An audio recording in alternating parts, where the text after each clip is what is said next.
Hey everyone, welcome to September 19th, 2024's coaching call. Only for the hardest of the hardcore showing up today. So what we have today here, right, is I just wanted to say because Bitcoin has been in the middle of this giant range. Hopefully everyone can see my screen. Let's just make sure I'm sharing okay. Can you see my screen okay, everybody? Yes. Okay. Because we're in the middle, of this range, some of the other, Telegram rooms that I'm in once in a while for fundamentals, I couldn't get over how quickly, especially today, everyone has gone into an accuracy-based thinking. Um, Before Bitcoin broke out, when it was right here, oh, Bitcoin's got to go down to 52, it's got to go down to 42, and huge predictions about what Bitcoin has to do. And I just have to remind myself that that's not what we do at PPT. We do not think in terms of trying to have a prediction. And it's a nicer position to be in where you don't have to be necessarily right or wrong on any idea really to make money if you can think in a probability. What's up, Thomas? And that's what we teach. We teach like how the greatest poker players count cards in hands because they understand the probabilities of all the different patterns.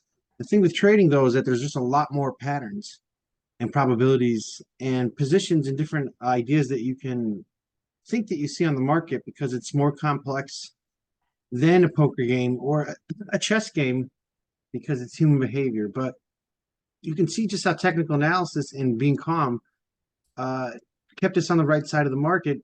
We've been talking about this intermediate term inverse head and shoulder pattern. Here's the shoulder, here's the head, here's the other shoulder. Because we just saw recently on September 6th, which was here, how this was the shoulder at that point, and this was the head. And we had a big picture inverse head and shoulder pattern, right? Shoulder, head, shoulder upside down.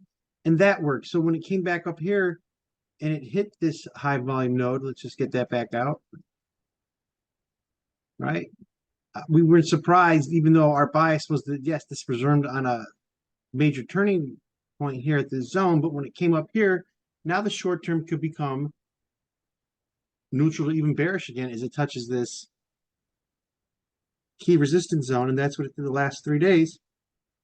When it pulled back here, there was definitely some signals I remember in the channel being posted, right? Because we had pushed back into this yellow moving average. It was the bottom of this high volume node. There was a zero line reject here as this short term pullback here. If you only were looking at the last 3 days, then you had, myopic or narrow scope of your vision because this last 3 days really was it bearish? Really? Well, if the last 4 days is the short term, when we pulled back up into here, we were right here again. So the short term was really just neutral at this point, really.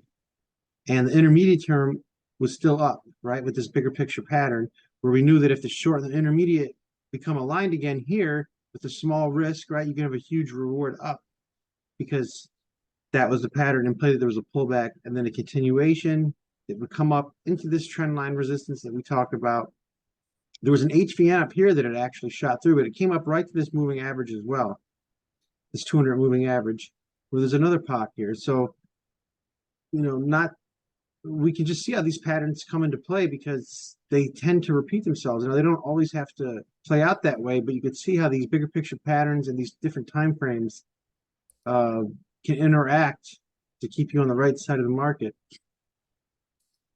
because it's an ebb and a flow. So once it came back up here, right, and it shot back up, all our time frames were aligned, and now we're into the next area where things can become neutral again. But really, this zone is rotating off. It's rotating off, but it is in an area that has caused problems again. But really, the real area up would be up here, right? If it breaks this trend resistance in this node, right, the top of the range here is going to be the next area where there's going to be active sellers. But just one of the things I just want to notice how it's awesome to be able to look at the markets and just think in terms of probabilities, think in terms of a risk reward ratio, and then think about an expectancy rather than being so caught up in will this work out or will this not. If I thought that, I would never give a signal in the channel at all because I don't know.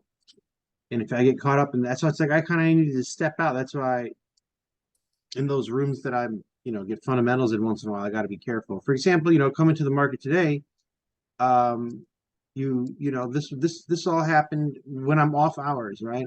This is going up into the early morning, but once you have a trend up, here's the pullback, right? Now we saw yesterday how this zone was holding. This was another area when it came back down was the other low risk area again. This was at uh 4 o'clock. Um, you could see how there was just a small invalidation point there, and then right. But anything after that coming into the market today, if you didn't catch that, you just woke up today at 9 a.m. If you got to the markets around when the markets open at 9:30 to 9 a.m. and you were looking around that area trading the S&P, there really wasn't anything in the regular trading hours, as they call it, that was low risk. Yeah, it's been trending in the overnight, and you could say, well, isn't this a pullback? We don't take pullback continuations in front of a decent resistance zone here, which I showed you guys what that resistance zone was when we pulled out onto a larger time frame. Because what could happen is you just start chopping around it and there's not much edge, right? There really wasn't a lot of follow through here. And really, you're at pretty much if you didn't take profits in any of this, I think I gave I said, hey, this is a mediocre pullback. We'll be right here, right? That was at 10 something, or forget when I gave the idea of it. It might have been here before it, around the time when the market opened, but really there wasn't much reward. So I said, hey, this is not a setup that I'm going to take, even though this is the pullback setup, because there's just not a good risk reward and we don't take it in front of a resistance. At the same time, by me saying that I'm mostly thinking long, that I'm going with the bias on the day because the bulls up here are in control on the day. Right? It's bullish. And there was a little bit of momentum, right? Recently, you see the volume uptick here. So it wasn't like, oh my God, now we have to short this either. No, because it just kind of chopped around. It's exactly what I thought was going to happen. So not a setup that I could take really. So same thing with the ES. The ES sort of trended up. There was this, right before the market closes for the ES and for Bitcoin, or for the ES at least, there was another retest of the low extreme a day. That really was the only low risk setup, because after that, really, really ugly. And let me go to the real chart that I'm looking at, the new contract on the rollover. Uh, Same thing, right? When 9:30 opened, right? And this was coming down. There was a lot of stocks up on the day, so there was a potential to fade this, but the way that this came down so heavy, even though there was a lot of stocks up on the day, I was like, this thing is just too heavy to step in front of and whipsaw, because if I did buy there, it probably would have stopped me out, because this is a very wide, this is from 59 down to 4. I mean, yeah, that I don't have 10-point stops. So if you saw this action reaction into the VWAP, that's fine. But I just made a decision. I said, hey, there's not really good quality setups right now. Plus, I like to get on board the trend early. And this kind of already trended, right? The overnight trended. And you got to say, well, how much is left really on the day? And it's really just kind of similar. Like, still the bias is for the bulls, but it wasn't like, okay, we're going to have another super trend leg up today. This is going to be a choppy day. Yesterday's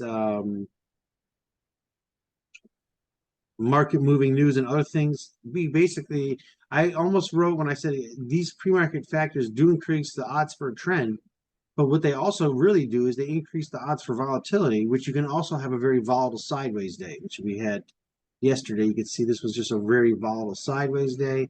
So that was a day where it's like, well, I got a lot of trades out of that day, but once I got something out of that day, I'm done.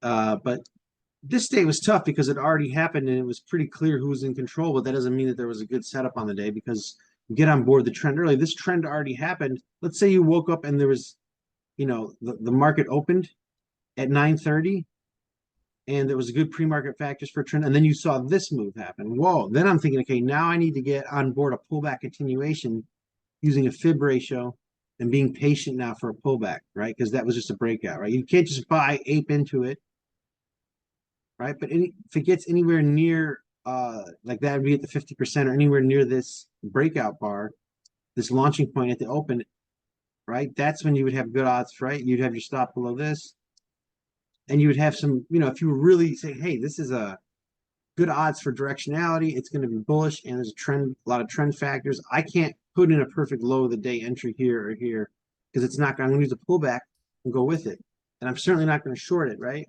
And well, that's not what happened today. We already had that move, and then it was like, hey, do we have another leg up or not? And there just wasn't a lot for me to jump in. Let's just see what was happening in the S&P underneath the hood at that time.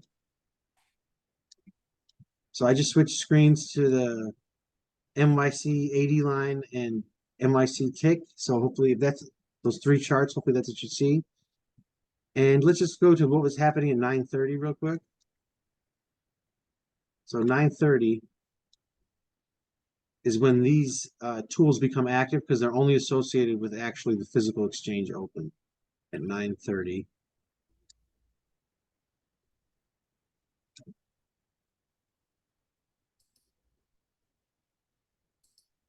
So we opened at resistance and then broke down.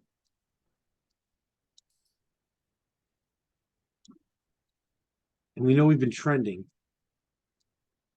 right? But this is sort of where you have to have some balancing, right? The old me when you're learning the 80 line, oh my God, it's at 1,000. Now I buy at as soon as it opens up, right? It's just bullish. No, it's like this thing's at resistance, right? It did trend up. And even though it was strong, right? Let's see what the buying pressure when we opened, right? It started up very high, right? But you can't just ape into these things because we know the trend already happened in the overnight session, right? So using this contextually is important. So there was a lot of strength, so I could see how, right, if when it pulled back to the VWAP, right, which was here, you see, oh, there's still 1,000 stocks up on they still this, but still, if you bought up here just thinking because this was at 1,000 that we're gonna have a trend day breaking out of this, no, that's why I wasn't even interested in even looking at the ES today because of this. So yeah, I mean that's kind of the day today. It was a day where I didn't see any low risk entries, but you could see how yesterday had a lot of very simple entries for me. So for Bitcoin and ES, I had a lot more opportunities, but this was good to be patient. It would have been counterintuitive to jump in, even though this was at the high of the day. When we opened at 9:30, to just jump in and short this because yeah, maybe you were sideways after yesterday, but it's like you saw this much move in the overnight.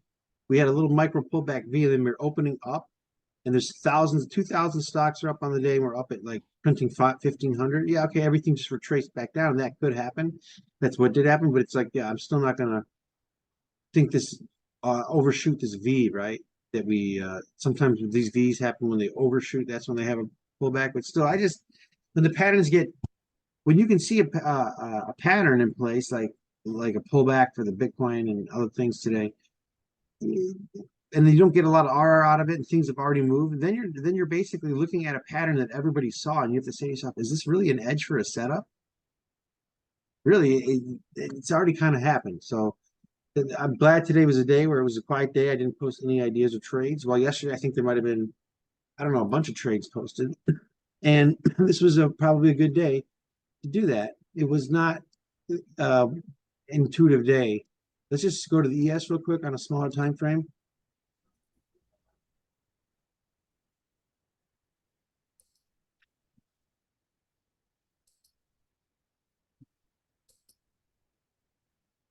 So basically, this is what today's trading session looked like.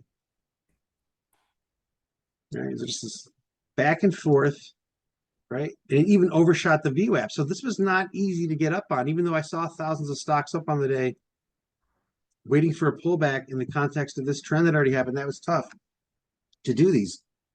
Don't think these pullback continuation setups are super easy. Most of the time, I'm not taking pullback continuation setups because they're super choppy and volatile. So there's a lot of rules with them. This was a day where this was a good day to stay out. Now,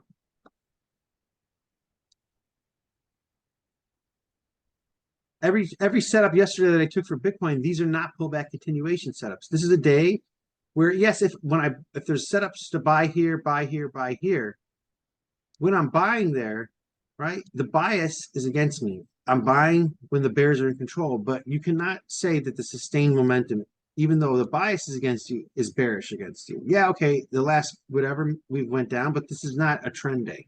It's not extreme. Look at the volume. Look at the pace and character of price. So you're not fading against a trend there. If you saw this candlestick and then you wanted to short, then you're fading against sustained momentum. You have to see this increase in vertical volume with a giant candlestick, and that's when. So this was a great, easy, very easy based on trade location. Very easy for me to give setups, and very easy for me to even give these live while I'm taking these, and just to show you how well this worked. Done. Right, you got to give your trade work. I mean, we're talking even from the bottom of this zone at 320 down to this next zone in yellow. That's less than that's like a 0.5% here. This is really, these zones, I barely even change them sometimes, right? Because they just work day in and day out. This one has been in place for a while. And then when they break, right, they can often act as support again, like once this broke. But like, I'm not gonna missing this move. If you miss this move, I almost posted in the channel when I looked at the chart again up here. I said, oh, well, I'm not shorting that, right? Because I'm going with the larger time frame bias, even though this is at a zone and we went down there last time. I'm going with that larger time frame bias rotation. You can see, right? Not trading is trading. Not every zone works, but going with that bullish bias every time we hit support, that was a chance to. It's hard to do that once you rotate off these major support zones. I mean, if you just look at it since September 6th, right? And keep in mind, huge bears are in control, and then sideways. Then bears have been in control, so everyone's feeling really bad here. But this is when we should get aggressive. And that if you held anywhere in here in a runner, you're very happy right now, right? And everyone's seen this move. It's like, well, how can I get on board? I want to get on. Well, you can't just ape in. Look, you buying anywhere now. We're right at this zone. So sorry, and we just kind of are just trading around this. So not the nicest day, right? Distribution trend up, and then, just chop. Not really, but still closing near the end of the day, right? The bulls are in control. The bulls have been in control, and that's in alignment with everything that we talk about, how we talk about multiple time frames, right? But even though when we said that, hey, things can get bullish again right here on September 6th, through this inverse head and shoulder pattern that was here, here, and here now. Now we had one here. Now this rotation's up. Now it's at resistance again, where anytime it came up into this high volume node, where it's actually with this moving average as well in the past, right? Going here, there has been, some problem. So we're aware of that. So just keep that in mind. That it'd be green, green, green. Lower odds now to have another trend up day, pure trend day tomorrow, simply based on those statistics. But the larger time frame bias is still up, and you can see the whole market has responded. So that's kind of where our Bitcoin analysis. We told you once we got in the middle of this giant pattern that it can get tricky, because that's when you really have to be smart with multiple time frames, because right, even though it has been bullish day to day, it wasn't going to be bullish up here. Now that we've extended, it's not going to be bullish up here. We could have a pullback now to here. This, right, VPOC here, which is drawn by an indicator, support, support, support, launch, launch, launch, right, is now the same size as this one. Avec toi, quand tu me dis que So les trucs I'm sorry, can qui you? sont dans le coffre GP MAM, comment est-ce que j'active I think he was. I don't think he meant to ask a question. But what I was just pointing out is that even though this is visually standing out on the chart as like once we got up here on first test, we had a pullback. Keep in mind, look, this is about the same size as this one, which what I was thinking about when we were pulling back into these for support. And now this one is roughly the same size as that one. So, be cautious tomorrow. As we're going up into this, if you had a runner, I would be taking profits up here, right? Because this could be another area where we could have a little bit of a hiccup and then have another reload period. So, but that's day to day, right? Keeping us on track for a larger time frame, zooming out. You can see how well that 30-day cycle worked. And now that we have rotated off here, right? This hasn't happened for a while now. The Fast stochastics now has gone over the slow, so that's a bullish sign when blue is over the orange, right? That indicates that the sustained momentum's up. It really doesn't, it happens late. For example, you had to have right faith to go in on the bearish trade location when this didn't cross here. Notice that on September 6th, right? This orange was over blue, right? Orange has been over blue this entire down, and now it's crossed, which is great. And then the Bollinger Band, which, every time it's been in this lower median range, it's consolidated for this cycle, and then starts a new trend. We can go back in time here, and we can see that, oops, these are clones, so it's similar when it hit a low here with it, right? The same similar time, and then it trend up, same similar time, and now the blue, right, is going to the same clone, which I've cloned, and now we're going into the clone, and now it's showing that there's a potential. It's potential now that this flag could be the real breakout flag, as we've come up there because these indicators are starting to max out, and just the principle that the more this matures, right? You don't know exactly when it's going to happen or which exact way it'll go, but the real principle in play here is that every single balance on every single time frame has to end in a trend or a balance. A trend ends in a balance, and a balance ends in a trend. So this thing's been balancing for months now. It has to end in a trend, right? And based on the context, it's going to end in it's pulling back into the context of a big picture trend, right? That's most likely going to break out and have price discovery. But everyone focuses on predictions, and I just like to keep those in mind. Like, even though, like, this time cycle chart was put in place, and it did actually happen to work out. It's not. It's just still got to show up every day and just add up the probabilities. It doesn't matter really that this happened on September 9th if you didn't execute right, or there's a lot of other things you have to do to control risk rather than just look at these giant cycles. But these are good to see on this time frame,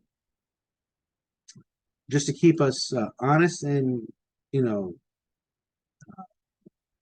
keep the perspective in play, especially for those that aren't day-to-day day traders as well. But when you think on different time frames, you can see how these things come into play. Even though I'm day trading now, I'm obviously the larger time frame was on September 9th. Everything's been long, really. There hasn't been a lot of shorts posted for Bitcoin, but there was more shorts posted a few weeks ago when we were still in these down legs, right? But now after this double bottom, we've rotated up, and even the indicators now, which we didn't see, we didn't even need this indicator really to confirm what we've already seen. But it's nice to see it because, like I said, the way that investors will use this is if you're topping and you see a double top, and at the same time when you're approaching the top, the orange goes over the blue like it did here, and you're still in the market. Well, then you deserve the pain because this thing really it does it pretty nicely. It's not great for entries because it's behind the game, lagging, but it's definitely good for seeing when the trend is really exhausting itself. If this thing is continuing to touch highs while the orange goes over the blue again, then that's a super strong signal. Other than the trade location alone, we know that we exit on double tops, triple tops, any major giant top on any coin. Look what happened when Bitcoin got to its all-time high again. We had a huge pullback. If you're holding any alts from last season, keep in mind that they don't always have to go to their all-time high. Anywhere near that, it's going to be a huge resistance zone if it even gets there at all. So that's what we're dealing with here. Obviously, pretty good that the Fed's cut interest rates, but a lot of people think that cutting interest rates equals increase in money supply immediately. It doesn't, but it does free up capital that was otherwise going towards more expensive mortgages and credit payments and so on. And it does force money into riskier assets now because it's not as good of a payment to go into debt-based instruments. So there's that. But really, until they start really printing, and that could be a fake manufactured crisis. It seems on every crisis, really, they manufacture a reason to print a lot of money. But regardless, I think of who wins or who doesn't, I think the narrative is in play that human behavior will repeat, and there will be another cycle. So bullish cycle. So right now I'm just going to open the floor up to some questions if anyone has any for me or for Kobe.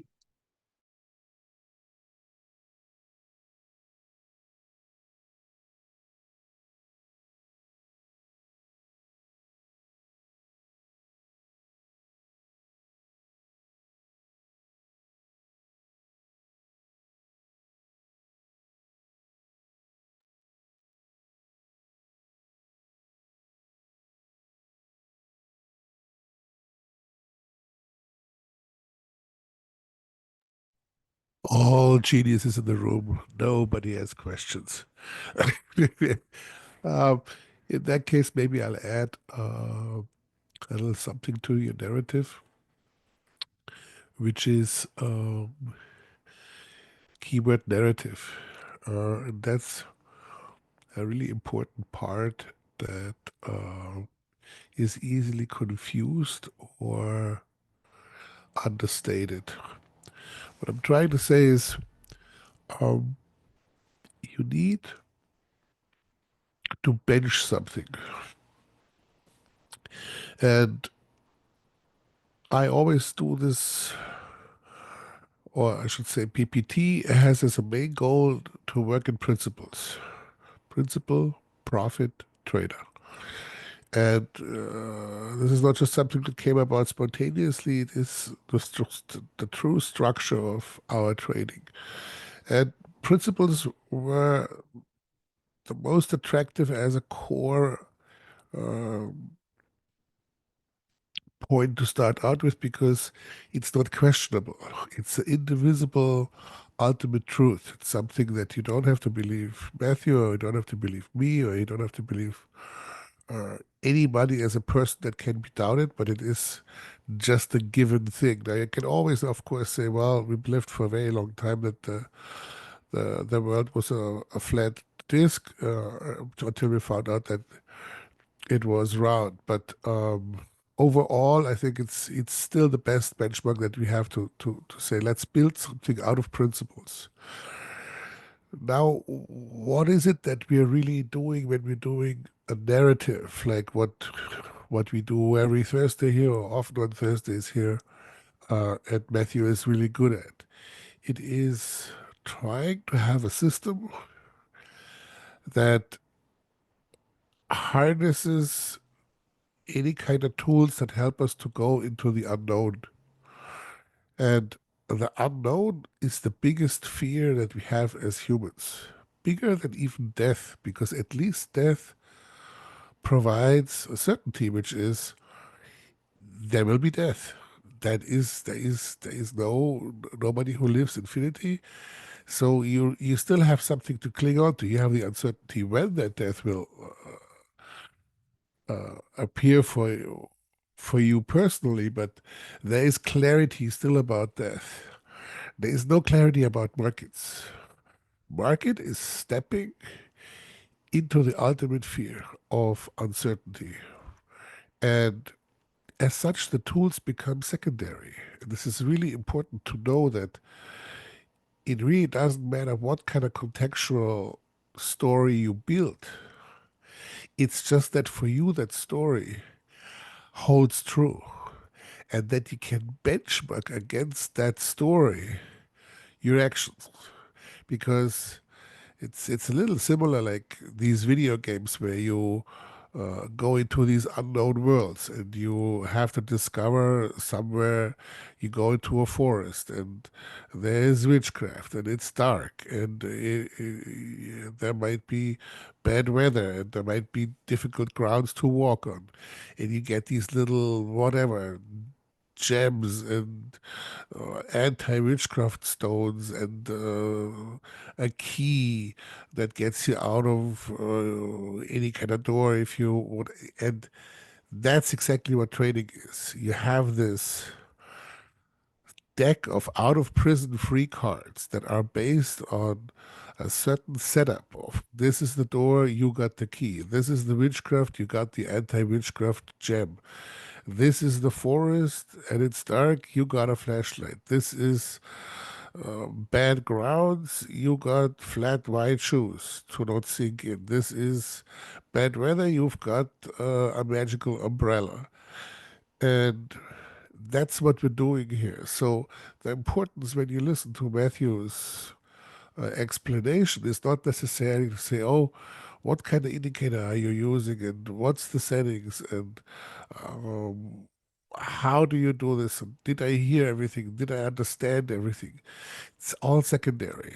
So with one step removed from the great narrative that we just listened to, I want to introduce that idea that you can be very certain about whatever narrative your narrative is, as long as it follows certain principle with it, which is it has to be rule based, and that rule based has to be at least 80%, because if you have more than 20% discretionary, and these uncertainties creep back in. For some people, it's even more, so it should be more like 90-10, but it's difficult to make a rule for everything in the markets because there's such a vast array of variability.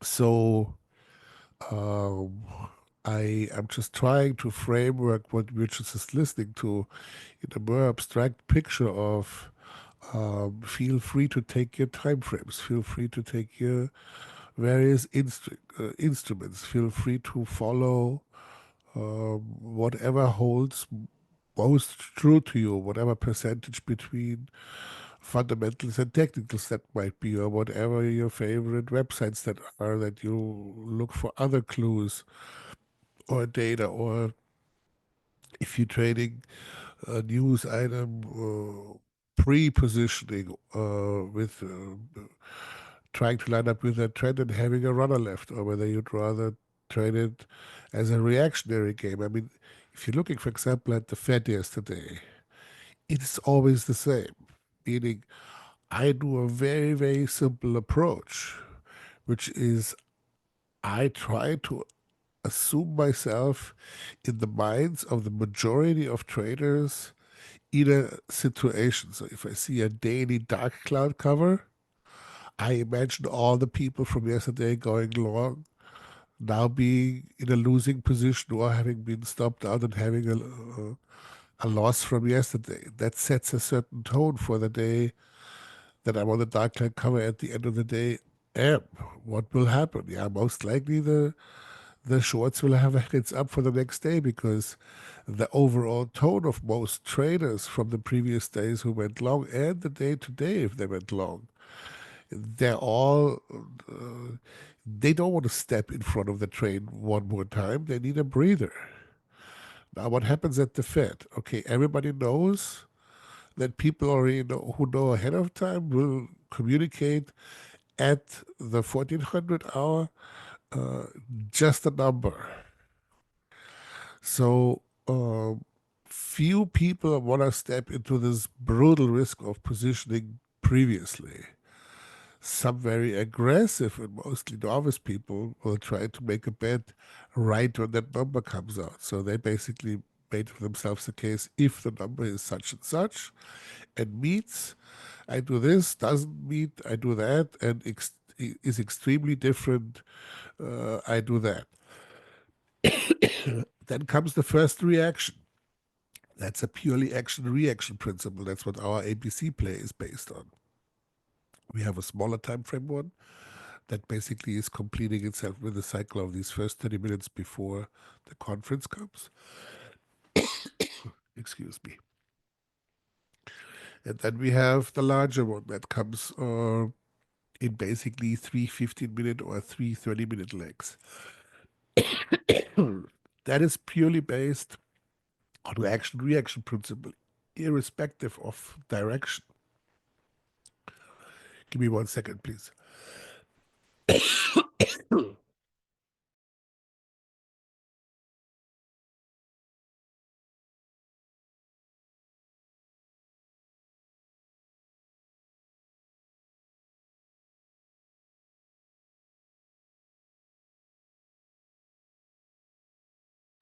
My apologies. And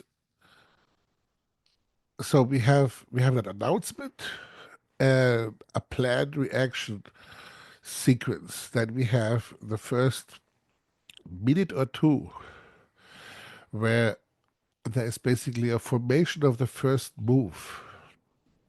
So it moves for 60 seconds, and 60 seconds is a very long time in trading. A lot of things can happen in 60 seconds. And for example, computers might do something. They might fade that move. Um, in 60 minutes, you can also formulate an opinion, meaning that's the first time where it's not a reactionary move that can be traded again, but rather an anticipatory, meaning somebody says, "Oh, I have the 15, I have the expectation of uh, my predictions met or not met or surprised, and now I have the move." Of these 60 seconds as well, and maybe I'm doing this now, but it's still very let's say emotional because you have very little time to make up your mind. It's not like that you're thinking through now what kind of effect does this have for the next 6 months of economy. And that's why, for example, with that ABC pattern yesterday, I didn't, by the way, put this down as a system trade to not because I didn't pinpoint precisely in real time that entry, but just for educational purposes, I took that long trade and I caught the nose by two ticks of that pretty fast leg.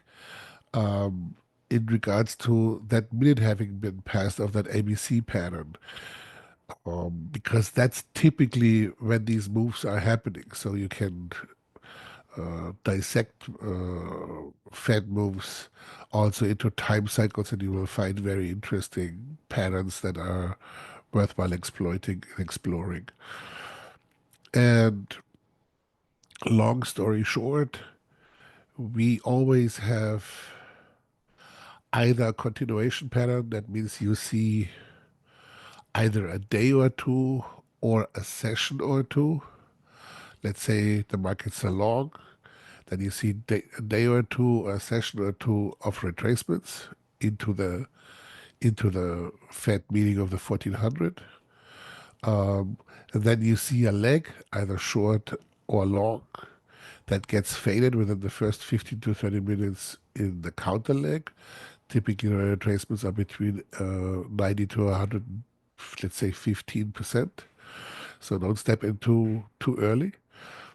This was an exception yesterday, that first scalp, because we had a possible runaway since we had at the high at all-time highs, and then a continuation. Or the alternative scenarios, which was what we had in the sideways markets that we have for a while now, is that basically every move gets faded.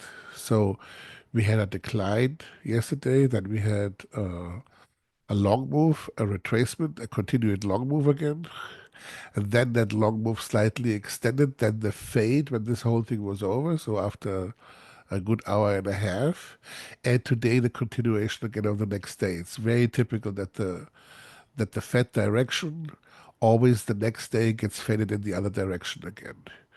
And in sideways markets even more because computer models step into that just look for standard deviation, and basically everything that has an extremely shorter period of time cycle gets faded. It just has a very high probability.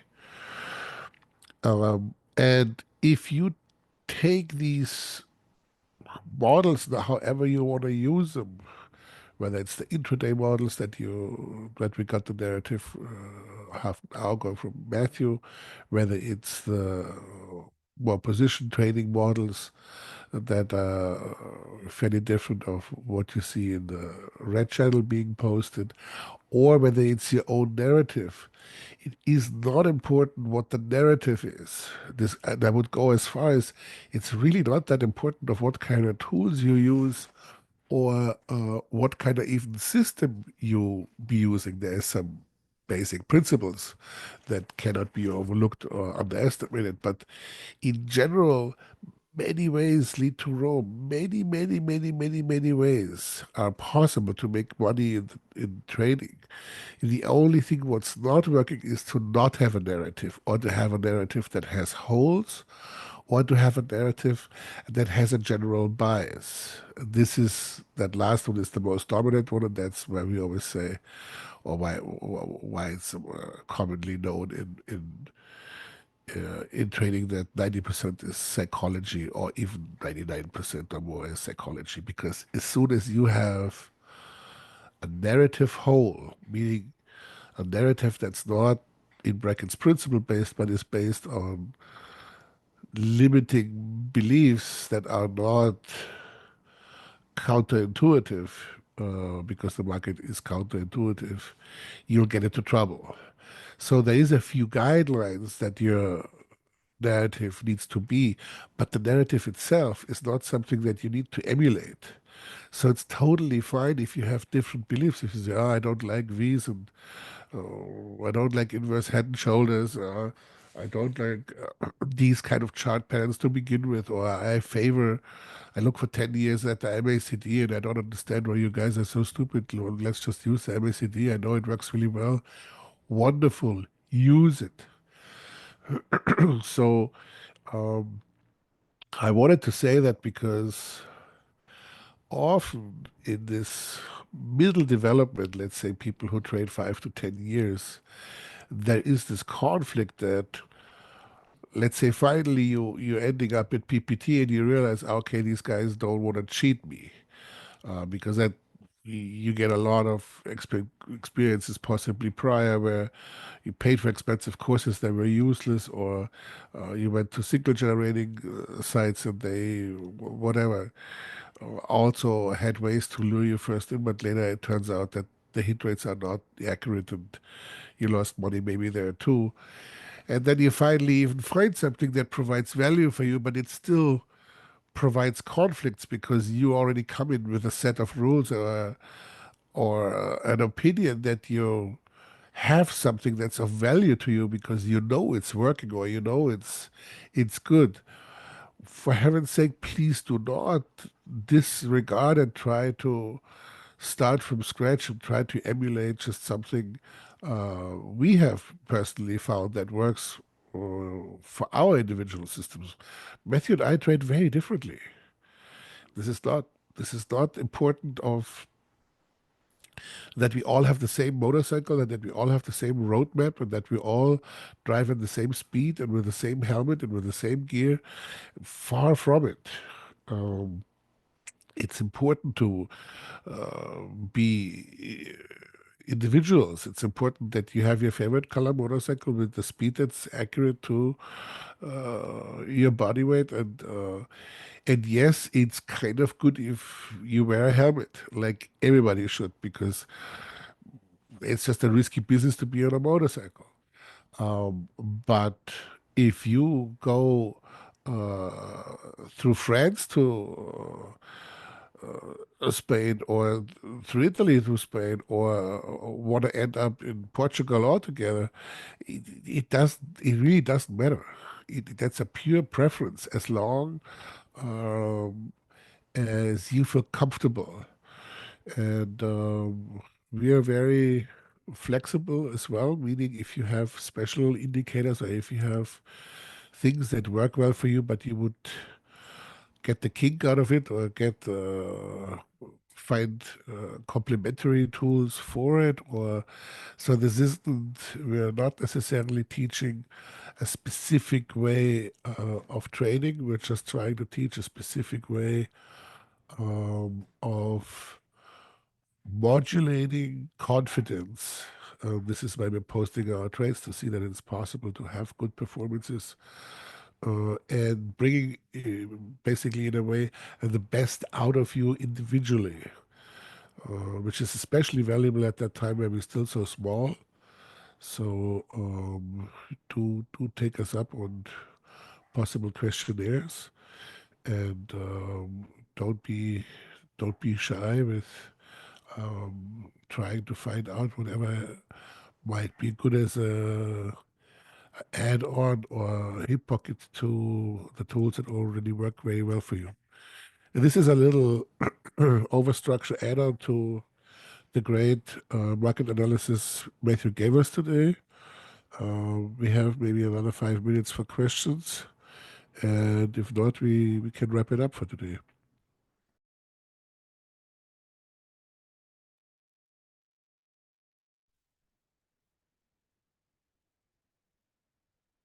Yeah, was great. Thank you. You're more than welcome.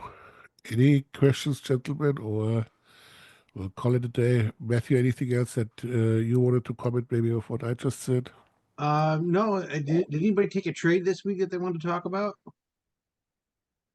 Any market? Um, well, I was just also buying Sui, and I was watching that Kobe sold the runner. So maybe I sold it yesterday. And yeah, I was wondering, sometimes you say, Kobe, that your runners run as long as possible, and sometimes you sell them. Any specific reason why you sold today? Um, various. Okay, Okay, various. sorry.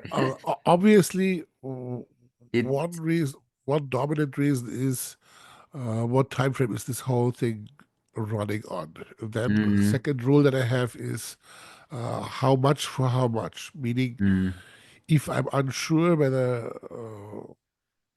I should cash in or I should go out, I I look for how much do I gain for a next target where I would actually take it off, and how much is my risk? If you're looking, for example, at the VWAP right now of that chart that Matthew is presenting, we're having a pretty strong overhead in the close below the 160 region, and support is in the 110 region. So there's a there's a whole 40 cents risk basically right now on the risk on the retracement side, while I'm only gaining maybe another 10 cents. So this is a 4-to-1 risk reward ratio against me. mm. But that wasn't the reason why I went out. Um, I have COVID right now. Oh, So my whole family is sick here already for a week. wait, all the best. I yesterday had this 12-hour session, and I made 6 times the amount of my weekly uh, uh, uh, base base goal. So I did very well this week. So there is stuff of like psychology to reward myself. There is stuff of lightening up on how many open positions I have to minimizing evaluation and just work basically. And I am not very focused on uh, crypto. I am focused on exploring a lot on new markets to soon add new markets. Crypto is very well covered by Matthew. So I also trade this more aggressively.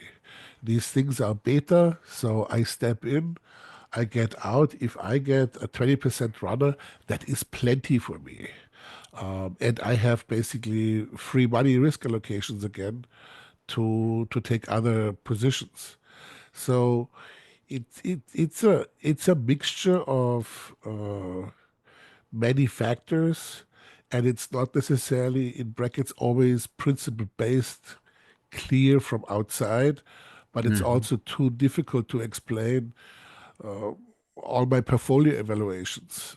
No, So no, no, no um, problem. uh, uh, Just so if I you're get asking me from some a thoughts. technical analysis perspective, basically whether SUI can still run, absolutely. There's no need that you have to get out of that position. Here, the weekly shows very clearly that on from an indicator basis, why I am conservative. We have here this stochastic pair in the middle, obviously in the extreme zones again. And this is basically a part also why I like to cash in. If you're looking in that 160 range, see how beardy this is to the left of how volatility is basically stepping in that instrument. We had 3 weeks of clear gains. This ran nearly a 90% profit. Um, and it's the second leg already. I'm done. You know what I mean? I'm not. This is position trades that I'm taking. This is not a long term. I'm not trying to build a crypto portfolio. Yeah. So I'm just like, okay, the profits made, cashing in, and I couldn't care less whether this is at some point $100. I really don't. I try to take professional profits. If you would make uh, a horizontal trend line between the highs of today or of this week, then you will see that there is merit why I'm cashing out. This is a trouble zone for Mm. Zoe. If you're looking to the left, all these beards are hidden into that corner. I don't specifically know why, and I don't need to, but it is something where, um, as I said, I evaluate risk versus reward for that leftover position part that I still have in this thing. So could that be that we're having here a week sideways and then maybe a week retracement and then a week sideways again and then the third leg up? It's pretty likely. And it's not, I don't want to tie up capital for that long. It's just not that attractive, sexy part I basically cut out. And that's all I came for. I came for that meaty, easy, comfortable trade, so to say, and not for positioning, building, or any of these other things. And if you look at that whole chart, um, it doesn't have a attraction of a direction. And there is no, if you, for example, also make a line from the lowest to the very left, diagonal through the chart,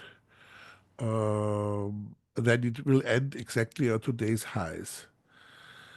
So there's just multiple reasons of why I feel that how should I say that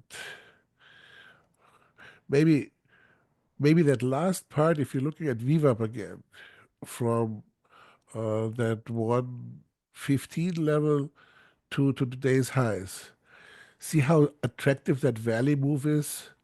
It's just easy. It's just easy. That's the easy part. And I want that easy. And that easy is basically what I took. And for complicated, everybody else is in business, um, but not me. Mhm. But as I said, that does not mean you're absolutely right. If you want, I, for example, I don't want crypto runners right now. I see my money elsewhere tied for runners way more profitable.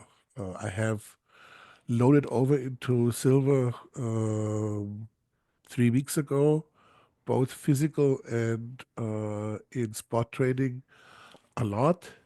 And you can see where this was really worth it. It just really took off.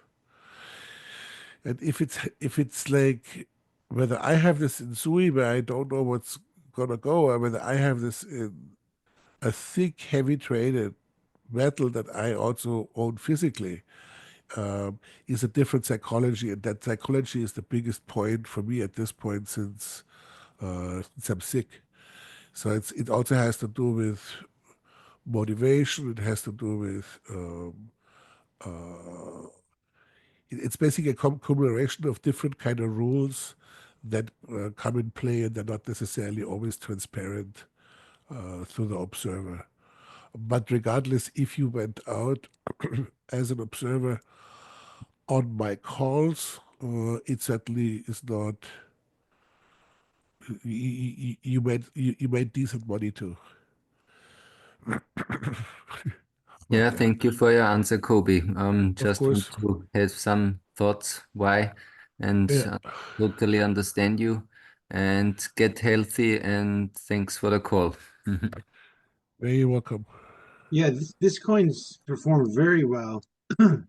I think there was I posted in the channel that once it made this double bottom and we broke above here, that staying above this zone was key. Because as we were building it's basically getting ready for another leg up. And the last time we had a leg up there, we had a huge move up here. And yeah, that's pretty, it's, so I would just say if you're trading this and you're position trading it, then yeah, this is a great place to take profits because you're nimble enough to be scanning to find another reload entry and you can do that. But if you're position building, then, this is not a target, even though I think I got some folks in on this double bottom in May, or I can't remember exactly when. So there's definitely been profits, but we're not even near the all-time highs of March again. And, for people that are investing in it, it's like, well, Grace, they just listed this on a major fund. It's part of the narrative, so you wouldn't want to exit now if you're position building. So like I said, it's a little difficult for me to switch psychologies from a trader to a portfolio investor, but I prefer to just trade. But I also position build in this and invest and hold a lot of crypto. After this bull run, I am not going to be holding as much crypto. So I imagine the first and second quarter of next year are going to be very interesting to see how much I would de-risk, assuming that this really does take off and we'll have what typically would happen in previous cycles in this last quarter up until the first couple of quarter of the new year. But we'll see what happens. That's one of the reasons why the psychology for trading an account on a day-to-day basis or a position trade basis is going to be pretty much every single principle might be the opposite of what you would do as a portfolio guy. But at some point, everybody needs to capture profits. If you ever ask yourself, like, should I go out now? I'm winning. Do I go out now? It's like, well, if you go, you capture profits, and that's the name of the game because everybody in this game is going to be capturing profits against you, and they're going to be trying to take your money. This is a player versus player, and this is not a tech thing or what company and all that and a minute for the tech. No, this is a bunch of people that took your money and you invested in their project, and that's that. I mean, one of the things that I've been, even for DOT, that I've been position building is that it takes 28 days to unstake this thing, and hopefully that's changed to 2 days because that's what's been proposed. I haven't really been following up, but you can even see, even with good news being announced and rumors about partnerships and so on, it's really it doesn't really move until Bitcoin really starts to take off. Although this was pretty good for alts. Let's just take a look at some alts. The smaller cap alts have taken off pretty good on this rotation, like TIA.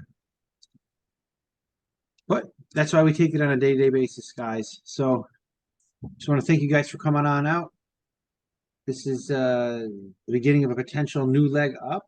And as much as we like to imagine scenarios, we can always be nimble in our thinking and imagine the lower probability scenario. So take care, guys. And we will see you guys on the next one. Thank you. See you. Thank you. Bye bye.